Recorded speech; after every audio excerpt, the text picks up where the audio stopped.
You're watching Jack's Blades month of Halloween. Let's get some shit out of some psychopaths.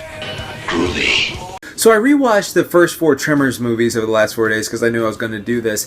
And I was going to come up with a bunch of contingencies, but I realized someone already did my job. This man, Burt Gummer, has taken down all forms of the Graboid, Ass Blaster, Shrieker. Hell, back in the old day, his ancestors took care of the very first frickin', Graboids, or Sky Dragons, Dirt Dragons they used to call them. What's really funny about this is I did not know this. If you go to the website for Tremors, they have a whole list of contingencies of how to deal with them.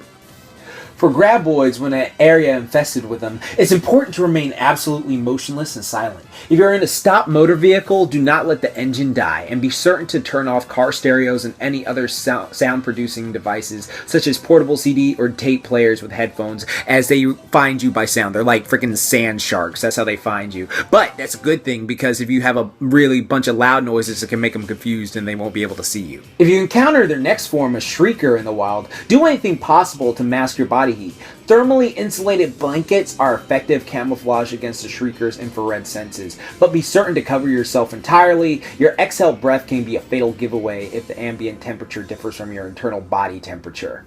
And finally, Ass Blasters, if encountered in the wild, it's possible to conceal yourself by masking your body heat, just like a Shrieker. But another important note, unlike Shriekers, Ass Blasters do not multiply, as Shriekers can throw up a new version of themselves if they feel the need to.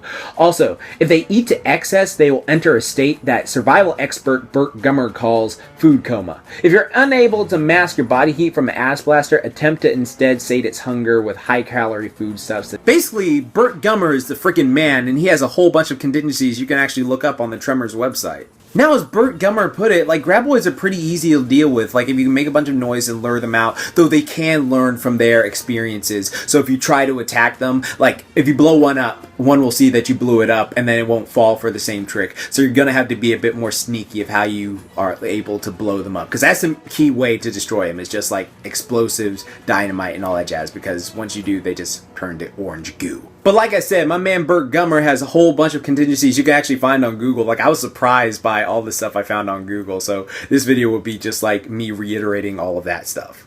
Wow, 3 more monsters to go. And tomorrow, I'm not really looking forward to deal with this pink blob of snot.